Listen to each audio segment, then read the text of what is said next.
भीषण बरसात की एक काली रात थी। आकाश में घने काले बादल छाए हुए थे, जैसे किसी ने काली चादर ओढ़ रखी हो। तेज हवाएं चल रही थीं, जो कभी कभी सीटी जैसी आवाज करके गुजरती थीं। गांव के एक छोटे से घर में कोने में कमला कांपते हुए बैठी थी। उनके हाथ पैर कमजोर पड़ चुके थे। रसोई से बर्तनों की खटखटाहट की आवाजें आ रही थीं। सीमा, कमला की बहू, जानबूझकर जोर जोर से बर्तन रख रही थी ताकि कमला को परेशान किया जा सके। कमला ने कमजोर आवाज में कहा, बहू, थोड़ा खाना दे दो, बहुत तेज भूख लग रही है। आज सुबह से अभी तक कुछ भी नहीं खाया है। 2 रोटी मिल जाएंगी तो रात कट जाएगी। सीमा ने ठंडे स्वर में जवाब दिया, माँ जी, मेरे पास आपके लिए खाने के लिए कुछ नहीं है। जो थोड़ा बचा है वो सुरेश के लिए है। आप खुद को संभालो। ये घर धर्मशाला नहीं है जहाँ हर समय आपको खाना मिले।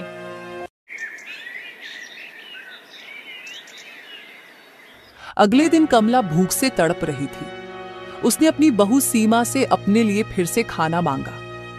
आप क्या हर वक्त खाना ही खाती रहती है? यहाँ कोई खाना नहीं है।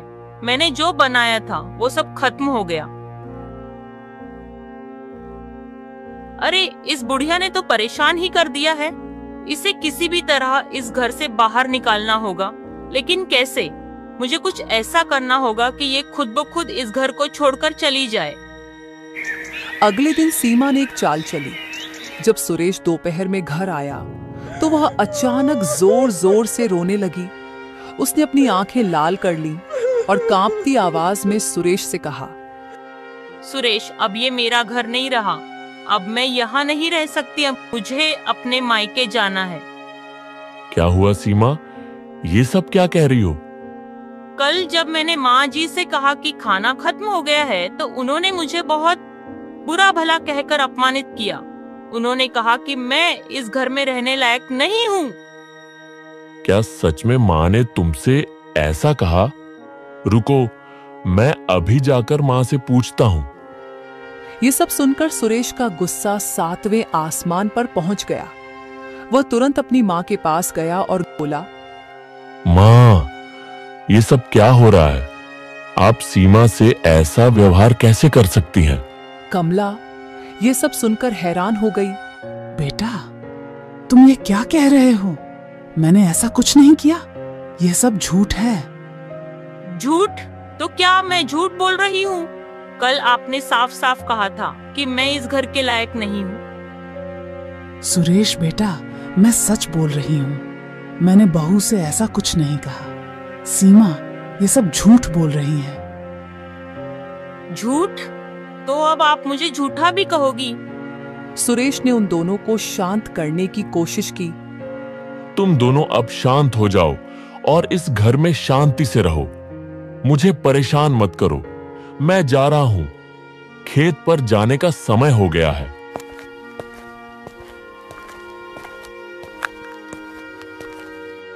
ये बुढ़िया इतनी आसानी से इस घर से नहीं निकलेगी। मुझे कुछ ऐसा करना होगा जिससे सुरेश इसे घर से निकालने के लिए मजबूर हो जाए। हाँ, मुझे इसे गुस्सा दिलाना होगा ताकि यह कोई गलत कदम उठाए और हमें इसे निकालने का मौका मिल जाए।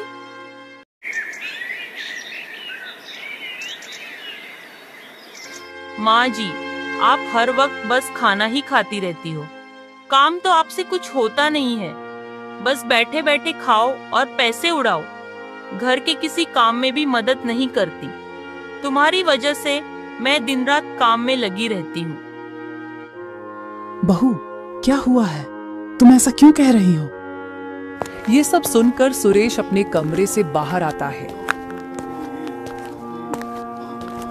सीमा उसके पैरों की आहट सुन लेती है और जोर से चिल्लाते हुए झूठ बोलने लगती है। आपने मुझे थप्पड़ मारा।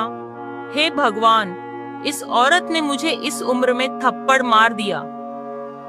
हे भगवान, तू ही इंसाफ कर। क्या बहू, मैंने तुम्हें थप्पड़ नहीं मारा। क्या हुआ? तुम दोनों ने कैसे शोर मचा रखा है? देखो सुरेश, माँ जी ने मुझे थप्पड़ मारा है। सुरेश पागलों की तरह चिल्लाया। माँ, आप सीमा के साथ ऐसा कैसे कर सकती हो? आपने उसे थप्पड़ तक मार दिया है। ये कैसा व्यवहार है? बेटा, मैंने ऐसा कुछ नहीं किया। ये सब झूठ है। मैंने कभी सीमा को छुआ तक नहीं है। वो झूठ बोल रही है। मैं झूठ बोल रही हूँ? देखो सुरेश, माँ जी अब मुझे झूठा भी ठहरा रही है। बस माँ, आपकी हरकतों से मैं तंग आ चुका हूँ। अब आप अपने रहने का इंतजाम कहीं और कर लीजिए। ये मेरा घर है। आप आज ही यहाँ से चली जाएं, अभी। कमला की आंखों से आंसू बहने लगे। उसने गिड़गिड़ाते हुए कहा, बेटा, मुझे अगर कोई गलती हो गई हो तो तुम दोनों मुझे माफ कर दो, पर मुझे इस घर से मत निकालो। मैं कहाँ जाऊंगी? इतनी बरसात में मैं इस उम्र में कहाँ जाऊंगी? तुम्हारे सिवा मेरा इस दुनिया में कौन है? क्या तुम्हारे दिल में अपनी माँ के लिए इतनी सी भी जगह नहीं बची है? माँ, ये मेरा घर है और इस घर में जो मैं कहूंगा वही होगा। अब इस घर में तुम्हारे लिए कोई जगह नहीं है। अभी इस घर से बाहर निकलो। अरे सुरेश, ये तुम्हारी माँ है। क्या तुम्हें उन पर जरा सा भी तरस नहीं आता? तुम उन्हें इस हालत में कैसे छोड़ सकते हो? क्या तुम्हें नजर नहीं आता? उनकी तबीयत खराब हो जाएगी, वो बीमार पड़ जाएंगी। आप चुप रहिए।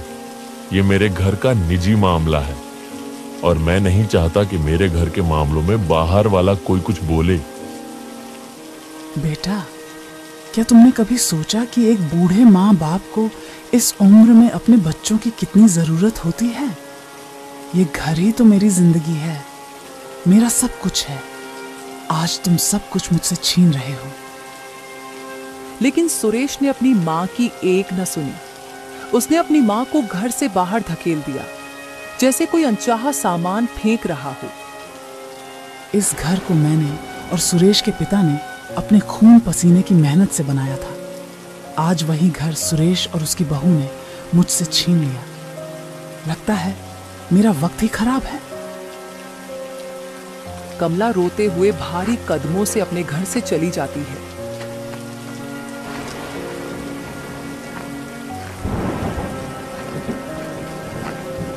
कमला रोते हुए एक पेड़ के नीचे जाकर बैठ जाती है। हे भगवान, मेरी किस्मत में यह दिन भी देखना लिखा था। जिस बेटे के लिए जिंदगी भर मेहनत की, आज उसने अपनी पत्नी के साथ मिलकर मुझे घर से बाहर निकाल दिया। अब मैं जिंदा रहकर क्या करूंगी? इतने में एक गांव वाला कमला के पास से गुजरता है। कमला बारिश में पूरी तरह से भीग चुकी थी, जिसके कारण वह ठंड से कांप रही थी। बेटा, मुझे बहुत ठंड लग रही है। मुझे कोई कपड़ा दे दो जिससे मैं अपने शरीर को ढक सकूं और इस ठंड से बच सकूं। अरे माँ जी, तुम जैसे लोग तो सड़कों पर ही भटकते रहते हैं। यहाँ कोई मदद नहीं करेगा। जाओ कहीं और भीख मांगो। तुम्हारे जैसे आलसी लोगों की वजह से ही गांव की बदनामी होती है।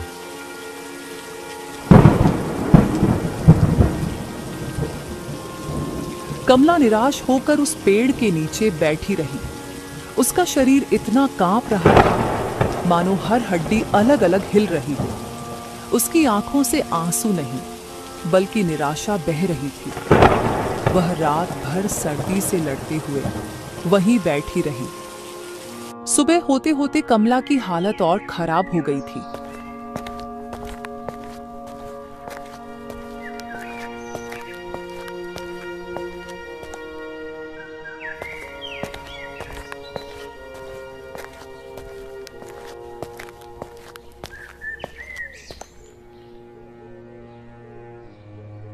बेटा, कृपा करके एक चादर दे दो। मैं पूरी तरह भीगी हुई हूं। मुझे बहुत ठंड लग रही है। अरे बुढ़िया, ये कोई खैराती दुकान नहीं है। यहाँ मुफ्त में कोई सामान नहीं मिलता। पहले पैसे निकालो, जब कुछ सामान मिलेगा। बेटा, मेरी मदद कर दो। इस उम्र में मैं कहां से पैसा लेकर आऊंगी? दुकानदार अपनी दुकान के अंदर चला जाता है। कमला दुकान के बाहर खड़ी हुई कांपती रहती है। उसकी आंखों में निराशा भरी हुई थी और चुपचाप वापस लौट जाती है, जैसे वह इस दुनिया में अकेली हो।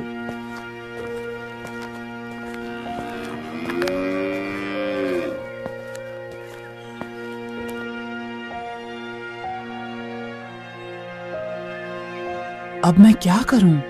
कहने को तो यह दुनिया बहुत बड़ी है, लेकिन आज इसमें मेरे लिए कोई जगह नहीं है। मेरे ही बेटे ने मुझे अपने घर से निकाल दिया। जिस घर को खून पसीने से बनाया था, आज उसी घर में मेरे लिए एक कोना तक नहीं है। ये कैसी हालत बना दी मेरे बेटे ने मेरी। सर्दी से मेरा शरीर टूट रहा है और भूख से पेट में बहुत दर्द हो रहा है। वह उठती है और दूसरी दुकान की तरफ जाने लगती है, जहां से वह कुछ खाने की उम्मीद करती है।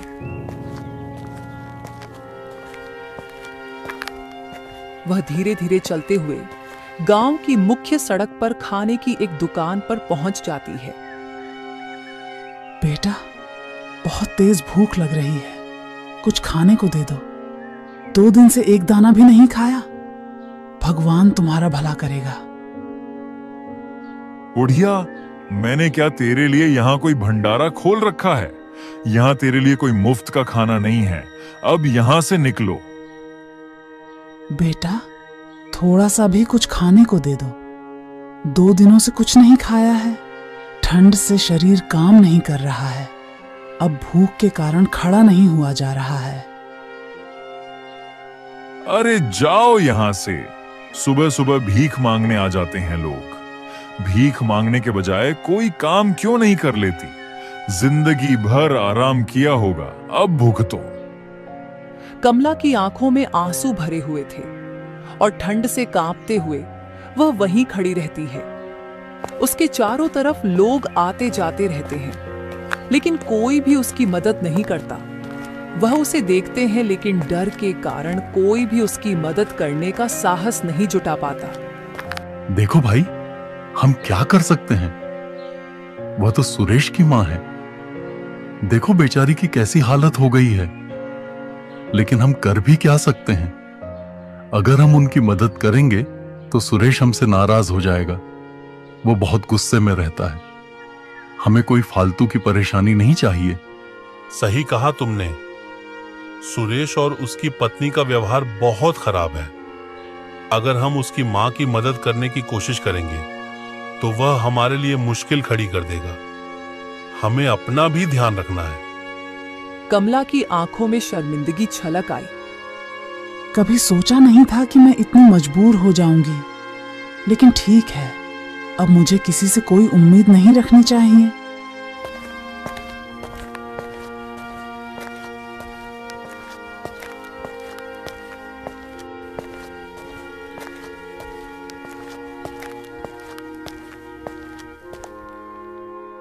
बेटा, कुछ खाने के लिए मदद कर दो।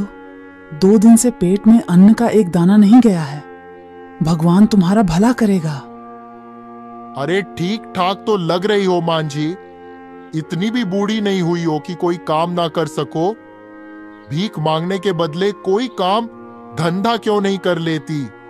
सही कहा। यहाँ भगवान का नाम रटने से कुछ नहीं मिलेगा। जाओ किसी मंदिर में जाकर बैठो, वहां कुछ ना कुछ भीख मिल ही जाएगी। तुम दोनों चुप रहो। तुम लोगों को शर्म नहीं आती? अगर दूसरे का दुख नहीं समझ सकते तो कम से कम ताने तो मत मारो। ऐसा वक्त किसी के भी जीवन में आ सकता है। अपनी जुबान पर लगाम लगाओ। मां जी, आप मेरे साथ चलो।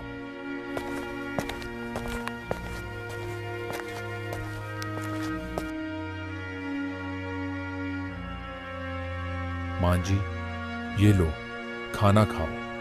भगवान ने मुझे इस लायक बनाया है कि मैं किसी भूखे को खाना खिला सकूं। उस व्यक्ति ने कमला को गर्म गर्म खाना दिया। बेटा, तुमने न सिर्फ मेरी भूख मिटाई, बल्कि मुझे इंसानियत का असली मतलब भी समझाया। भगवान तुम्हें खुश रखे। कुछ दिन ऐसे ही बीते। कई दिनों तक कमला खुले आसमान के नीचे बरसात सहती रही। भगवान ने चाहा तो यह वक्त भी गुजर जाएगा। मेरा शरीर चाहे टूटकर बिखर जाए, लेकिन मैं अपने मन को हारने नहीं दूंगी। मुझे फिर से खड़ा होना है। मैं दिन रात मेहनत करूंगी और अपनी मेहनत के दम पर फिर से सब कुछ प्राप्त करूंगी। इस तरह दूसरों के भरोसे कब तक जिंदगी कटेगी? मुझे अपनी परेशानियों से खुद लड़ना होगा। अगर मैंने कुछ नहीं किया तो यह दुनिया मुझे जीने नहीं देगी।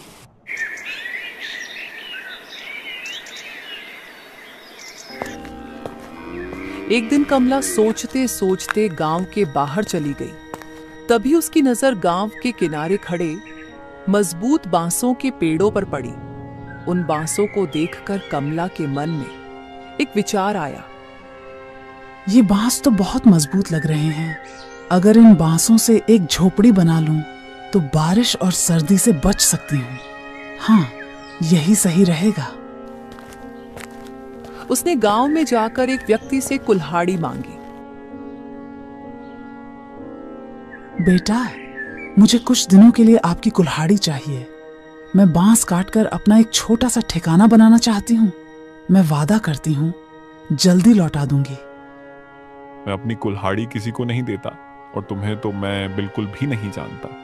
फिर भला तुम्हें अपनी कुल्हाड़ी कैसे दे दूं? जाओ अपना काम करो। बेटा, मुझे इस कुल्हाड़ी की बहुत जरूरत है। मैं वादा करती हूँ मैं इसे जल्द ही वापस लौटा दूंगी। तुम्हारी दया से मैं अपना ठिकाना बना लूंगी। ठीक है, ले जाओ, लेकिन याद रखना इसे जल्दी लौटाना। मुझे भी इसकी जरूरत है। कमला ने कुल्हाड़ी ली और गांव के बाहर बांस के पेड़ों के पास पहुंची। पूरे दिन मेहनत करके उसने कई बांस काटे। फिर उसने उन बांसों को एक विशेष तरीके से जोड़कर एक छोटी सी झोपड़ी बना ली। अब कम से कम इस बारिश और धूप से तो बच सकूंगी। भगवान, बस थोड़ा सा सहारा और दे देना। झोपड़ी बनाने के बाद कमला कुल्हाड़ी लौटाने के लिए गांव वाले के पास वापस जाती है। बेटा, यह लो तुम्हारी कुल्हाड़ी। मेरा काम हो गया है। तुम्हारा बहुत बहुत शुक्रिया। तुमने मेरी मदद की। तुम्हारी ईमानदारी देखकर अच्छा लगा। अब इस कुल्हाड़ी को अपने पास ही रख लो। मैंने नई कुल्हाड़ी खरीद ली है। भगवान तुम्हारी मदद करे। कमला कुल्हाड़ी लेकर अपनी झोपड़ी में वापस लौट आती है और वहीं सो जाती है। अगली रात बहुत तेज बारिश शुरू हो जाती है। बांस की झोपड़ी के बीच से पानी अंदर टपकने लगता है। ठंड की वजह से कमला कांपने लगती है। यह कैसे हो गया? मैंने तो झोपड़ी को अच्छी तरह बनाया था, फिर भी झोपड़ी के अंदर पानी टपक रहा है। मुझे इन छेदों को बंद करना होगा, वरना इस झोपड़ी का भी कोई फायदा नहीं होगा। कमला जंगल की तरफ जाने लगती है।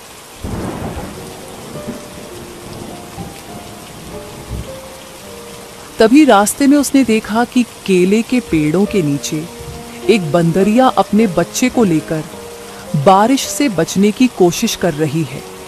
केले के पेड़ के बड़े बड़े पत्तों के कारण पानी की बूंद जमीन तक नहीं पहुंच पा रही थी, जिससे बंदरिया अपने आप को और अपने बच्चे को बारिश से बचा रही थी। यह बंदरिया कितनी समझदार है। उसने अपने और अपने बच्चों को बारिश से बचाने के लिए केले के पेड़ों का इस्तेमाल किया है।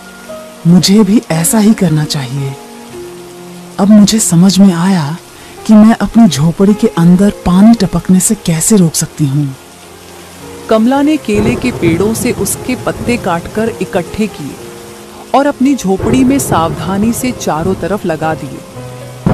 अब यह मेरा छोटा सा घर मुझे एक नई जिंदगी देगा। अब बारिश हो या ठंडी हवा, मैं इन सब से अपने आप को बचा सकूंगी।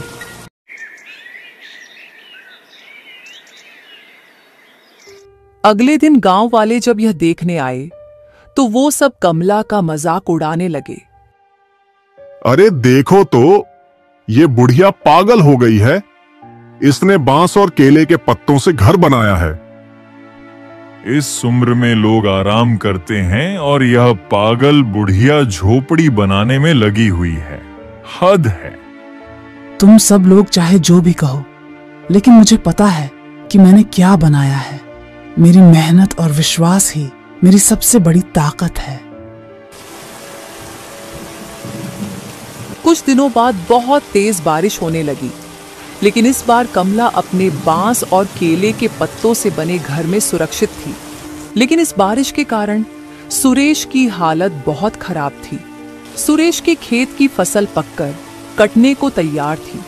सुरेश घर बैठा बारिश के रुकने का इंतजार कर रहा था कि बारिश रुके और वह अपने खेत की फसल काटे। लेकिन बारिश ने सुरेश को इतना मौका नहीं दिया, जिसके कारण सुरेश की चिंता बढ़ती ही जा रही थी। हे भगवान, ये कैसी मुसीबत आ गई। बारिश तो थमने का नाम ही नहीं ले रही। मेरी फसल पककर तैयार खड़ी है। अगर यही हाल रहा तो मेरी सारी फसल बर्बाद हो जाएगी। आप चिंता मत कीजिए, ऐसा कुछ नहीं होगा। जल्दी ही बारिश रुक जाएगी। भगवान पर भरोसा रखिए। तभी कुछ देर बाद बारिश रुक जाती है। सुरेश सीमा के साथ अपने खेत की तरफ फसल को देखने के लिए जाता है। खेत पर पहुंचकर सुरेश अपनी फसल को देखकर हैरान रह जाता है। बारिश के कारण उसकी सारी फसल बर्बाद हो चुकी थी, जिसे देखकर सुरेश बहुत घबरा जाता है। नहीं, ये क्या हो गया? मेरी सारी मेहनत मिट्टी में मिल गई। हे भगवान, ये तूने मेरे साथ क्या किया? मैं बर्बाद हो गया। सीमा, अब क्या होगा? इस बारिश की वजह से मेरी सारी फसल बर्बाद हो गई है। अब हम क्या करेंगे? भगवान, हमारे किन कर्मों का फल हमें दे रहा है? आप ऐसे दिल छोटा मत कीजिए जी। हमें हार नहीं माननी चाहिए। अगर यह फसल बर्बाद हो गई तो क्या हुआ? हम फिर से मेहनत करेंगे, फिर से अपने खेत को सींचेंगे। हम दोबारा मेहनत करेंगे, दोबारा अपने खेतों में फसल तैयार करेंगे। भगवान हमारा साथ जरूर देगा। सीमा, तुम समझती क्यों नहीं? जो थोड़ी बहुत पूंजी थी वो सब लगा चुका हूं। अब नया बीज, नई खाद कहां से लाऊं? मेरे पास एक पैसा भी नहीं बचा है। आप एक काम कीजिए, गांव के सेठ जी से कुछ पैसा उधार ले लीजिए। जब हमारी फसल पककर तैयार हो जाएगी, तब हम अपनी फसल बेचकर उनका सारा कर्जा उतार देंगे। एक बार फसल उग आए, फिर हमें कोई परेशानी नहीं होगी। तुम सही कह रही हो सीमा। अब हमारे पास केवल यही रास्ता बचा है। मैं सेठ जी के पास जाकर देखता हूं। अगर उन्होंने कुछ धन उधार दे दिया तो मैं दोबारा से मेहनत करके अपने खेत में नई फसल तैयार करूंगा।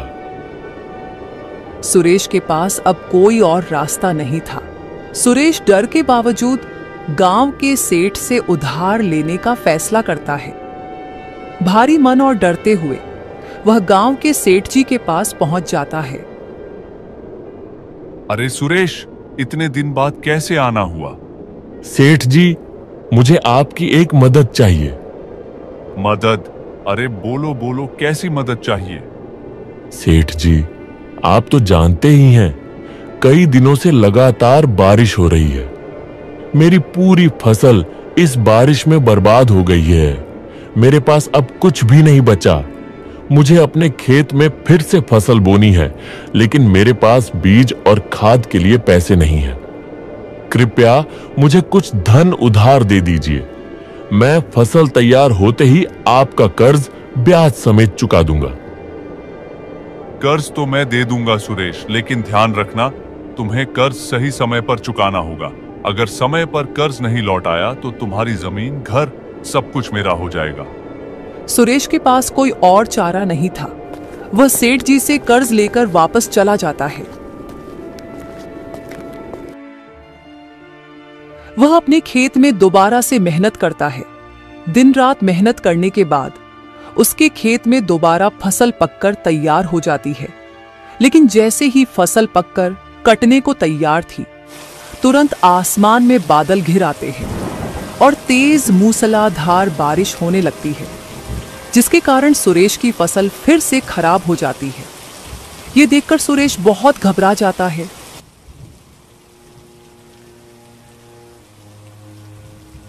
यह तो बहुत बुरा हो गया। मेरी सारी फसल फिर से बारिश के कारण खराब हो गई है और कर्ज भी बढ़ता जा रहा है। अब मैं यह सारा कर्ज कहां से चुकाऊं? यह कर्ज दिन ब दिन बढ़ता जा रहा है। अब कुछ नहीं बचा। सीमा, ये क्या हो गया? हमने ऐसा तो नहीं सोचा था। हे भगवान, हमारे साथ ये क्या हो रहा है? ये कर्ज तो हमारी सारी मेहनत और दौलत को यूं ही खा जाएगा। अब क्या होगा? हमारी आखिरी उम्मीद भी खत्म हो गई।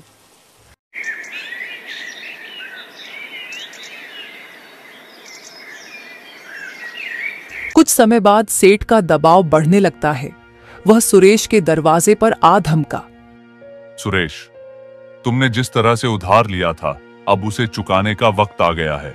तुम्हारा सारा समय खत्म हो चुका है। अब या तो मुझे मेरा सारा धन वापस करो, वरना मैं तुम्हारी संपत्ति को बेचकर अपना धन वसूल लूंगा। सेठ जी, मुझे थोड़ा और समय दे दीजिए। बारिश की वजह से मेरी सारी फसल फिर से खराब हो गई है। मुझे थोड़े से समय की और जरूरत है। मैं आपका सारा कर्ज चुका दूंगा। अब और कोई बहाना नहीं चलेगा सुरेश। अब तुम्हें अपनी सारी संपत्ति को बेचकर मेरा सारा कर्ज चुकाना होगा। पर सेठ जी, अब मेरे पास क्या बचा है? मेरा तो सब कुछ बर्बाद हो गया है। अब मैं यह कर्ज कैसे चुकाऊं? सुरेश, तुम्हारी हालत के बारे में पूरा गांव जानता है।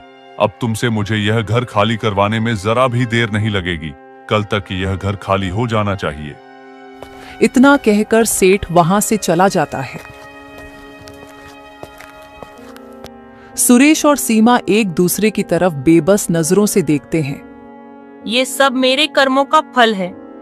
अगर मैंने माँ जी के साथ इतनी बदतमीजी नहीं की होती और उनका आशीर्वाद हमारे साथ होता, तो हमें आज ये दिन ना देखना पड़ता। मुझे भी अपनी गलती का एहसास हो गया है सीमा। माँ को घर से निकालकर मैंने सबसे बड़ा पाप किया है। अब उनके पास जाकर उनसे माफी मांगने के सिवा हमारे पास कोई रास्ता नहीं है। अगर उन्होंने हमें माफ नहीं किया तो हमने उनके साथ बहुत गलत किया है। माँ का दिल बहुत बड़ा है। मैं जानता हूं वह हमें जरूर माफ कर देंगी। हमें उन्हें ढूंढना होगा।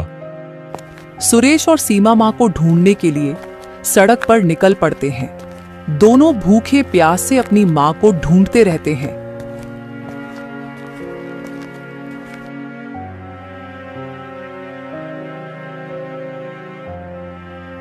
तुम दोनों बहुत दुखी लग रहे हो।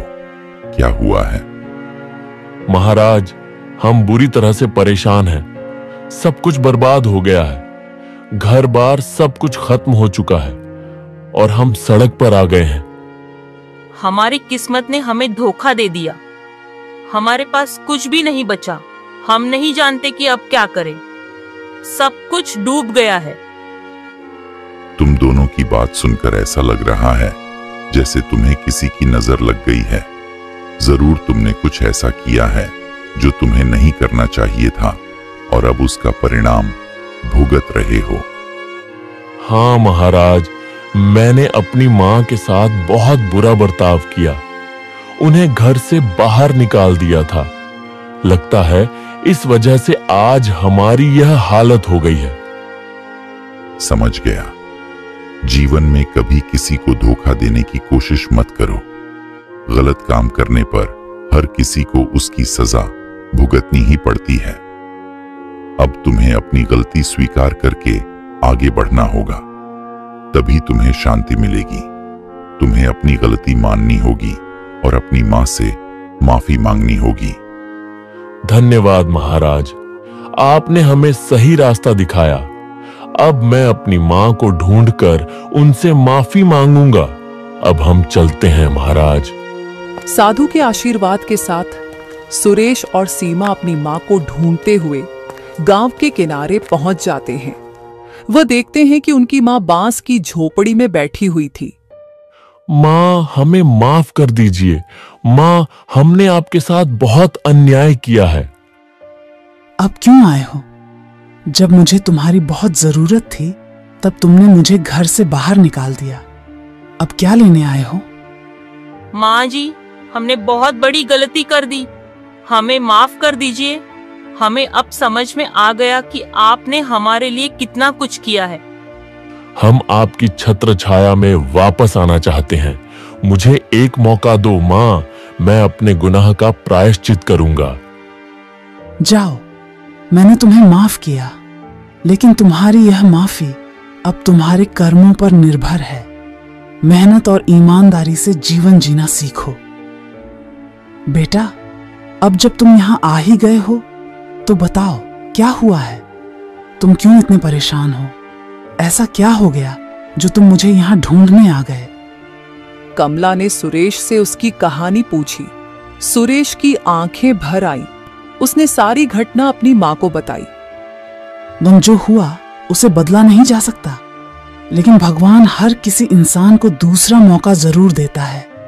अपनी मेहनत और सच्ची सोच से काम करो तो यह मेहनत तुम्हारा जीवन बदल सकती है। अगर हम अपनी सोच को बदलें और मेहनत से काम करें तो जीवन की हर परेशानी हल हो सकती है। कमला का घर देखकर कुछ गांव वाले मजाक उड़ाते हैं। क्या तुम सोचती हो कि यह बस केले के पत्तों से बना घर इतनी भारी बारिश में टिक पाएगा? हंसी का कारण बन रही हो तुम। तुमने भी क्या मजाक किया है मां जी? ये घर इस बारिश में कोई काम नहीं करेगा। इससे अच्छा है कि कोई पक्का मकान बना लो और उसी में रहो। ये घर कितने दिन टिकेगा? तुम लोग चाहे जो समझो, लेकिन मुझे अपनी मेहनत पर विश्वास है। कितनी भी भयंकर बारिश हो, यह घर मुझे हर बारिश से बचाएगा। अरे, यह कहो ना कि तुम्हारे पास पैसा नहीं है। पक्का घर बनाने के लिए पैसा लगता है, पैसा। इतना कहकर सभी गांव वाले चले जाते हैं। कुछ दिनों बाद गांव में भयंकर बारिश शुरू हो गई। एक गांव वाला जो जंगल के रास्ते से गांव की तरफ आ रहा था, कमला के घर के पास से गुजरता है। वह बारिश में भीगने के कारण ठंड से कांप रहा था।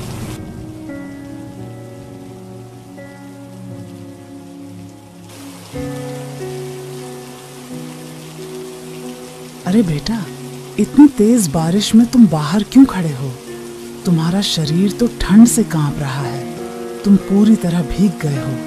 चलो जल्दी से अंदर आ जाओ। जब बारिश रुक जाए तब वापस चले जाना।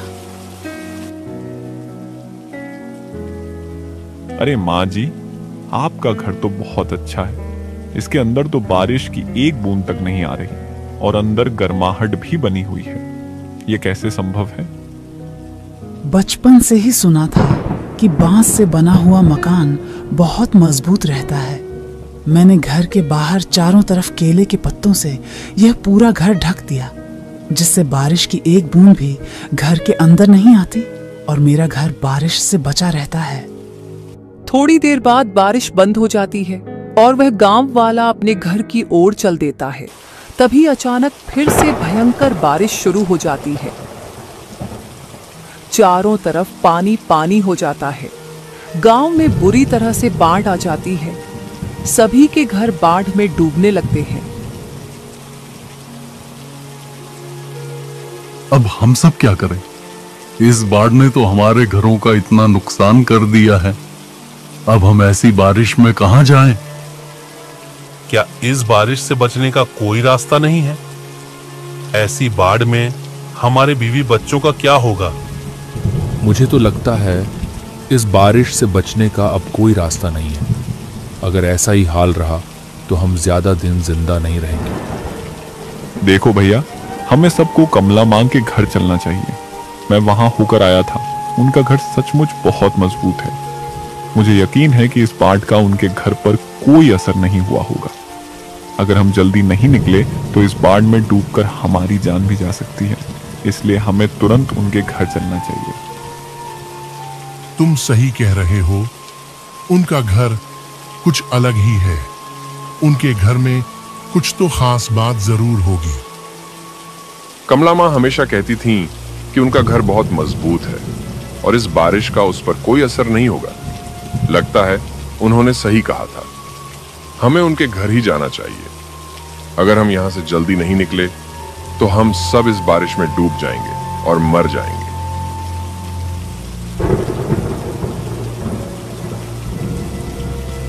मां जी, हमें बचा लो, हमारी मदद करो। इस बारिश में हमारे घर डूब गए हैं। केवल आपका ही घर है जो अभी तक इस बारिश में बचा हुआ है। कृपया हमारी मदद करो। हाँ मां जी, हमारी मदद करो। अगर आपने हमारी मदद नहीं की तो हम इस बाढ़ में डूबकर मर जाएंगे। अरे बेटा, इसमें पूछने वाली कौन सी बात है? तुम सब जल्दी से अंदर आ जाओ, बारिश बहुत तेज हो रही है।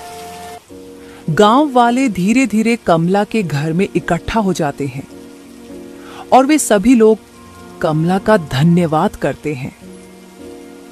तुम्हारे घर में सचमुच कोई जादू है मां जी। यहां तो बारिश की एक बूंद का नामो निशान तक नहीं है। हम सब आपके बहुत आभारी हैं। देखो, हम सब जो सोच रहे थे वही हुआ। हमें इस घर में बारिश से कोई तकलीफ नहीं होगी। हम सभी बहुत डर रहे थे, लेकिन इस घर में आकर जैसे हमें एक नया जीवन मिल गया हो। बेटा, यही तो है हमारा साथ में रहने का असली मतलब। जब हम सभी लोग एक साथ रहते हैं तो किसी भी मुश्किल का सामना करना बहुत आसान हो जाता है। मैंने इस घर के चारों तरफ केले के पत्तों का इस्तेमाल किया है, इसीलिए इस घर में बारिश की एक बूंद तक नहीं आ रही। कुछ दिन बाद बारिश बंद हो जाती है।